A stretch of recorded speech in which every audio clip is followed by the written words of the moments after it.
Hello, my beautiful diamonds and my Teletubbies. Let's talk about the unseen dangers of marrying for money and how marrying for money can backfire. A man is not a plan. There are so many dangers when you are marrying for financial gain. I'm going to share some videos with you, and you're going to listen to the experiences coming from other women who can better yet, help us to get a full understanding of how marrying for money can definitely backfire and blow up in your face, if you will. Okay, let's listen. Save you from a crappy life that you don't love, or he's going to rescue you from your financial issues, then that is not the time for you to be getting into a relationship. You have different priorities to focus on. This is not saying that you shouldn't go for a provider man or anything like that, but you want to make sure that you're making decisions because he's right for you, not because he can save you or rescue you. That my beautiful wife Isabel would be the first to say that her life truly started. So women hire me to help them negotiate in their divorces and prenups. And I really wasn't going to share all the men's secrets, but while we're here, we might as well. Because you know what men are not doing if the relationship doesn't work out? You know, the ones who ask for the trad wife and who say, like, she makes me the man that I am today. I would not be who I am without her. Yeah, so they're not chomping at the bit to pull out their checkbook when the relationship doesn't work out. Like the guy who was making $60 million a year, and he put up like surveillance cameras in the house to watch her, and he offered her $6 million. Pretty sure 50-50 is $30 million, you know? But that's his money. That's his money. It's not yours. Even though you made him out to be the man that he is today, it's not yours. Or the woman who built a multi-million-dollar business with her husband, 50-50 business owner, and he took her off the bank account, the business bank account. She hasn't seen a dime from her own business in over a year and a half. Or what about the prenup that I worked on, where the guy was worth $35 million and she was making $300K a year before she quit her job so that they could have couple time at night because she was VP, and then he offered her $50 grand a year if the marriage didn't work out? Like, I think he pays the employees in his own company more than that. As women, we are told all the time, if you prioritize the money, you're greedy, you're selfish, you're not about the love. So we're supposed to blindly trust you. But I always say money before men, because the cards that they will play at the end are not the cards they're playing at the beginning. They're not proactively coming to you and saying, gosh, I really honor and respect you for being the woman that you were and for being the wife at home, raising our children and supporting me in my career. They're not saying that. They're hiding money, wiring it somewhere else, taking you off of bank accounts, claiming you could have worked. God forbid you stayed at home and your husband's not even making enough money that you even qualify for spousal. Money before men means prioritizing your bank account. It means prioritizing your financial safety. It means de-risking the relationship choices that you're making, especially if you're going to be a trad wife. Because I can tell you, I have not seen one case, not one, where the woman talking to me is saying, Joanna, he just really wants to be generous and he really wants to make sure that I'm set up for life since I stayed at home and made him into the man he is today. I've never seen it happen. Money before men. Marriage is not a financial plan. And as a divorce lawyer, I've seen too many women walk into my office blindsided and saying, I thought I was secure. Here's the harsh truth. You are only as secure as your ability to stand on your own 2 feet. Your joint bank account, not your money. His income, not your income. The rule of thumb is, if you don't control it, you can't rely on it. Women are taught that marriage equals financial security, that if you marry a good provider, you'll be set. But I've watched women go from living in million-dollar homes to struggling to pay rent because they never had their own financial foundation. Security isn't about how much money is in the house. It's about how much of it you can access when you need it. I've had women in my office who didn't even know what bills were in their name, who didn't even have a credit card in their own name, who assumed we had money, only to find out that he drained the accounts before filing for divorce. If you don't have your own account, your own credit, and your own financial plan, you're not secure. You're dependent. And dependence is dangerous because no matter how much he loves you today, love doesn't pay the bills if things go south. Having your own financial foundation isn't about expecting the worst. It's about making sure you always have options. And in relationships, options are power. So get the account. Get the credit card, know where the money is, because real security isn't about trusting someone else to provide. It's about knowing you can always provide for yourself. We've all heard the phrase, sometimes it's a joke, sometimes not. Girl, just marry rich, or I need a man who's going to pay all my bills, or a man should provide, period, right? Now listen, wanting financial stability in a partner isn't wrong. We all want security. We all want somebody who's able to make us feel financially safe. But there's a difference between wanting a financially stable partner and making a man your financial plan. Because the truth is, depending entirely on a man for money can be dangerous, not just financially, but emotionally, psychologically, and sometimes even physically. First of all, let's be clear that this is not an attack on women who want to be stay-at-home moms or want traditional dynamics. That's not what this is about. This is about when money replaces personal agency. When someone outsources their entire financial future to a romantic partner with no backup plan, no savings, and no skills of their own to fall back on. That's when things start to get risky, because at that point we're not talking about partnership, we're talking about dependency, and dependency can feel a lot like safety until it isn't. And the thing that most people don't really talk about is that when one person controls the money, they often control the decisions too. That's right. Where you live, that's right, what you can buy, whether you can leave or not, whether you can say no, whether or not you can survive without them. When your survival depends on someone else, you lose leverage. And over time, that can chip away at your self-esteem, your autonomy, and your voice. That's not partnership. That's control, even if it doesn't feel like it at first. Financial abuse is a real thing. It doesn't always look like someone taking your paycheck. Sometimes it looks like your partner handling all the finances but never letting you see them, giving you an allowance with strings attached, guilt tripping you anytime you spend on yourself, making you feel like you owe them for basic care. It's subtle, it's sneaky, but it's incredibly common, especially when one partner is completely financially dependent. I had a reporter this morning ask me in just a couple of sentences to share my feelings on the trad wife trend. I was a mom and stay-at-home mom for 24 years. I thought that I was doing the best thing that I could for myself and my kids and America. And when my marriage collapsed, it destroyed my life. I went from living in a luxury home, driving a Mercedes, to sleeping in that Mercedes within just a few months. So here's my few sentences. No adult human being should ever be financially dependent on another adult human being. That's unless you are handicapped or in some other way unable to provide for yourself. To me, the stay-at-home mom lifestyle is very much like when the early American colonists discovered tobacco and they took it back to Europe telling everybody, hey, this is a health food. The natives smoke this and it prolongs their life. They did not see emphysema and some of the other health conditions associated with tobacco coming down the pipe. Turns out tobacco is actually toxic and deadly. And so is adult dependency, aka stay-at-home mom, aka trad wife life. There are not enough legal protections in place in America for any woman to ever be an adult dependent. I would go so far as to say that being a stay-at-home mom should be illegal. I had another journalist reach out to me yesterday from Australia. He said that the American trad wife trend is sweeping the country like wildfire. There are girls in Australia who are dropping out of college and getting married so that they can make their homes beautiful and have babies for their traditional husband. Not traditional, by the way. Very modern, very man-made, very fake, artificial, and harmful. I just don't want anyone else to be sleeping in the back of their SUV and peeing in a red Solo cup overnight because their finances were in the hands of a romantic relationship. Man is not a plan, never has been, never should be. Get a job. Build your own life. Fall in love, but don't fall into financial dependency. All right, all my soft life girlies, listen up, okay? This woman right here is about to be divorced and is about to be completely homeless. Let's talk about some things that you can do so that this won't be you.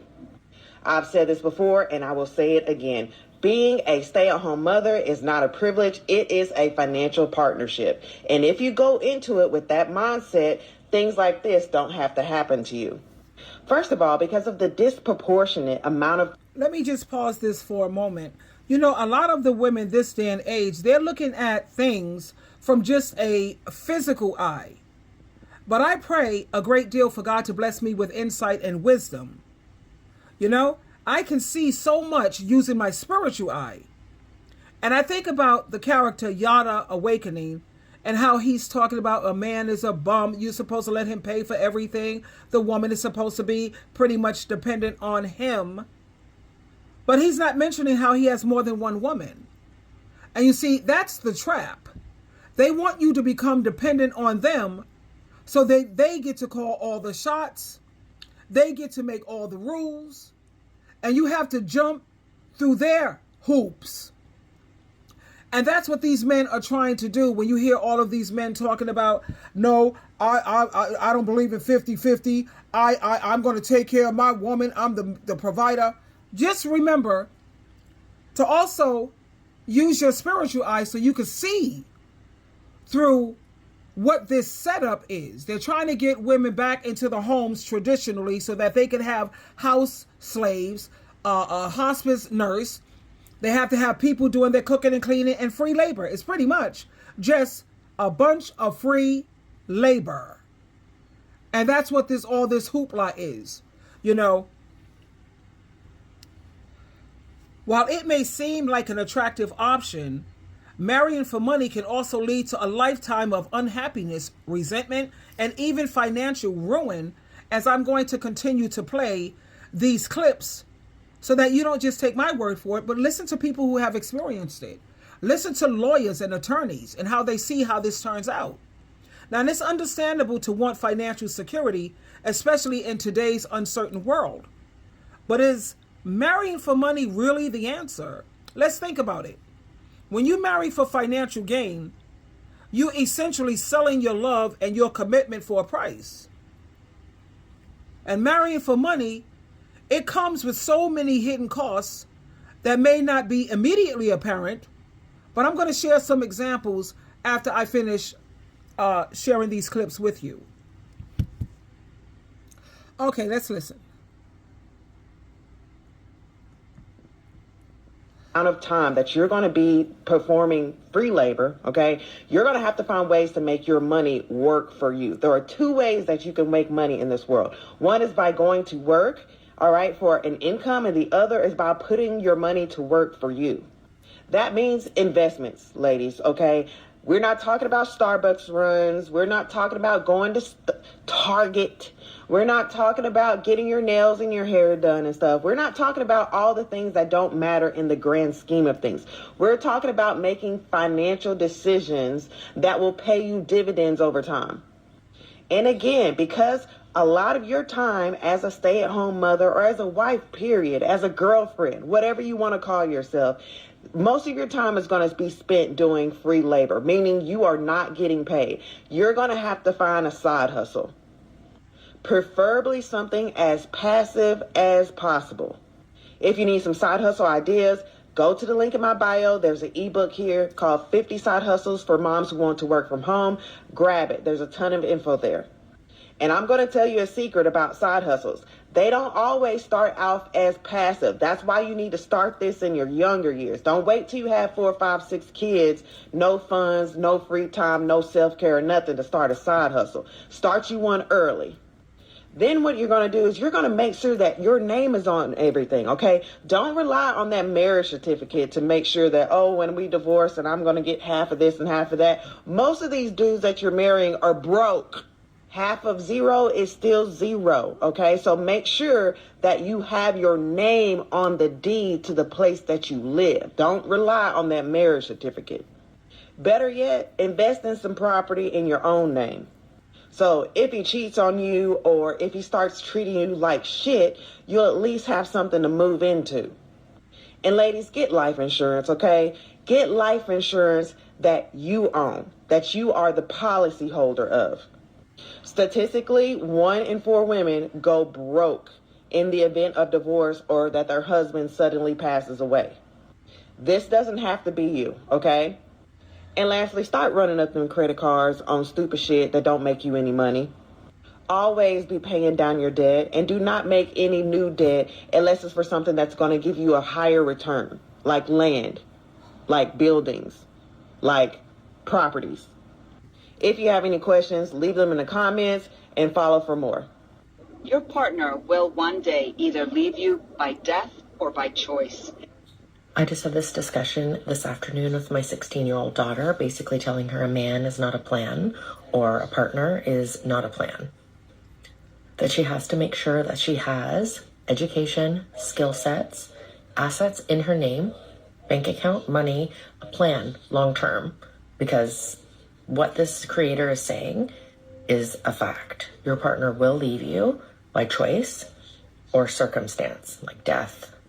It will happen. It's inevitable for all of us either way. So what is it that you have? If you're seeing this video, this is not a video about not getting into a relationship, don't get married, don't have a partner. I'm not saying that at all. What I am saying, though, is when you do have that, still have you, still have a backup plan, still have skill sets, still get your education, still make sure that your name is on every asset you own jointly. Make sure that you have a plan. Make sure you're comfortable with the fact of being alone, being in the most important relationship you will ever have with yourself, being able to be self-reliant and rely on yourself. The algorithm does not disappoint. This video just came up to me and I just had this conversation with my daughter.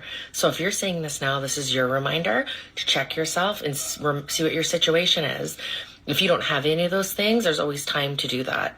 Treat yourself, go back to school, do it at night if you have to. You know, if you're always inside the home and you're working inside the home, which is great because being at home working is fucking work. Don't kid yourself. But maybe get something part-time, maybe start volunteering, building a resume, getting your skill sets and keep them up to date. So just in case you're in the situation or that time comes faster than you anticipate, then you have something, you have a plan because you deserve it.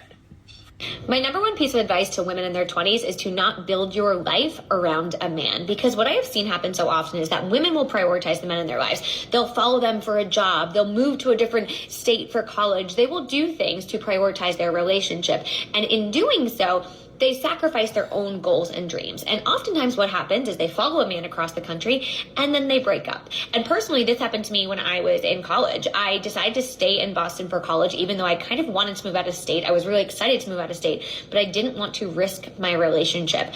And lo and behold, 6 months into me being in college, he broke up with me. And I learned a very hard lesson, which is that you can prioritize a man, but it doesn't mean he's going to prioritize you. It is really important to put yourself and your dreams first, not always, but often, right? Because so often women are taught growing up that it is important to prioritize finding a good man who's going to be a great husband who you can have kids with, because our biological clock is ticking. And so people are pressuring young women to find that man in college, find that man in your 20s, get married, make sure you start having babies by your 30s. And so it feels like we are racing the clock all the time. And so when your boyfriend of 2 years says, I'm moving across the country, want to come with me, you feel like you have to support him.